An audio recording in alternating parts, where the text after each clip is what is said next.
নমস্কাৰ বন্ধুসকল, বহুদিনৰ বিৰতিৰ পিছত মোৰ নতুন এটা ভিডিঅ'লৈ আপোনালোক সকলোকে স্বাগতম জনাইছোঁ।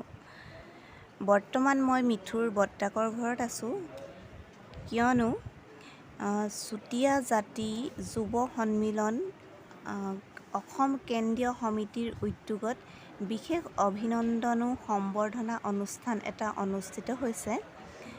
মিঠুৰ বৰ্তাক অৰ্থাৎ শ্ৰীযুত বিপুল হাজৰিকাদেৱ নতুনকৈ চুতীয়া জাতি যুৱ সন্মিলন অসম কেন্দ্ৰীয় সমিতিৰ নতুনকৈ সভাপতি নিৰ্বাচিত হৈছে। গতিকে তেখেতক সম্বৰ্ধনা জনাবলৈ কিছু লোক আহিছে আৰু মই ভাবিলোঁ সৰুকৈ ভিডিঅ' এটা কৰি আপোনালোকলৈ আগবঢ়াওঁ। ভিডিঅ'টো কেনেকুৱা লাগিলে সম্পূৰ্ণকৈ চাব আৰু চাই জনাবলৈ নাপাহৰিব। এয়া দাদাই ভাষণ দি আছে। মই পাছফালৰ পৰা অকণমান ভিডিঅ' কৰিলোঁ।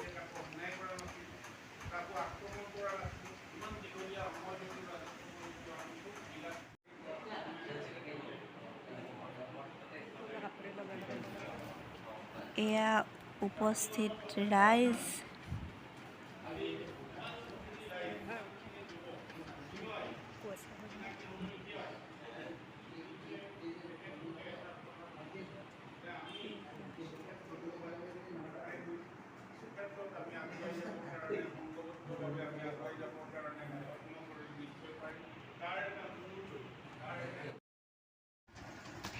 মিঠুৱে বৰ্তাকৰ লগত তোলা দুকপিমান ফটো আপোনালোকলৈ আগবঢ়ালোঁ।